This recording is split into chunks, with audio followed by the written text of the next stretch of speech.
मित्रांनो, हा आहे माझा पहिला व्लॉग आणि आज आपण निघलो आहोत महादेवाच्या मंदिराकडे। महादेव, जगात कितीतरी देव आहेत पण एकच आहे जो सर्वांचा अंत आणि आरंभ दोन्ही आहेत, ते म्हणजे आपले महादेव। ज्याला ना सोन्याची आस ना राज्यसत्तेचा मोह, जो भस्मात राहतो पण विश्वाचा स्वामी आहे, ज्याने विष पिऊन सृष्टी वाचवली आणि ज्याने शक्तीला आपली अर्धांगिनी मान दिला। महादेव म्हणतात, खरं सामर्थ्य साधेपणात आहे, खरं वैभव प्रेमात आहे। म्हणूनच शिव फक्त देव नाही, ते भावना आहेत, ते अस्तित्व आहेत, तेच सर्व आहेत। हर हर महादेव। मित्रांनो, महादेव हे वैराग्याचे प्रतीक आहेत। महादेवांना ना संपत्तीची, ना आसनाची, ना राज्यसत्तेची आस आहे। ते कैलासावर वाघाच्या कातडीवर बसून समाधी लावतात। त्यांच्या या वैराग्यामुळे ते अहंकार रहित देव आहेत, समदभाव असणारे, ज्यांना राजा आणि भिकारी यात फरक नाही। जे भक्ताने प्रेमाने नाव घेतले त्याला ते कृपा करतात, मग तो देव असो, दानव असो किंवा मानव।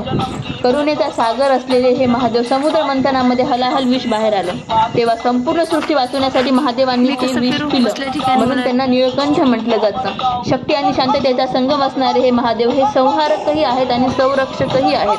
त्यांच्या तांडवामध्ये विनाश असतो, पण त्याच वेळी त्या नृत्यामध्ये सृष्टीचं नवचक्र सुरू होतं। साधेपणाचं प्रतीक असणारे,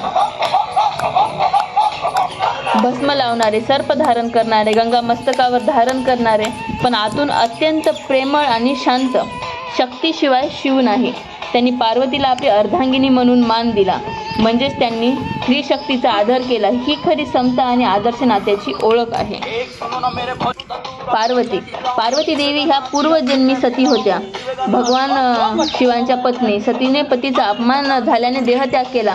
पुढे ती हिमालय राजा आणि मैना देवी यांच्या पोटी पार्वती म्हणून जन्मली। लहानपणापासून ती भगवान शिवांची भक्ती होती।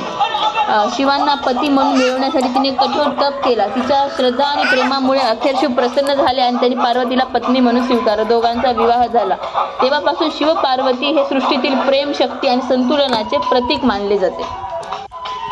पार्वती म्हणजे प्रेमाची आणि सहनशीलतेची मूर्ती, तर शिव म्हणजे वैराग्य आणि ज्ञानाचं प्रतीक। दोघे एकत्र असलेले हीच सृष्टी चालते। जाऊ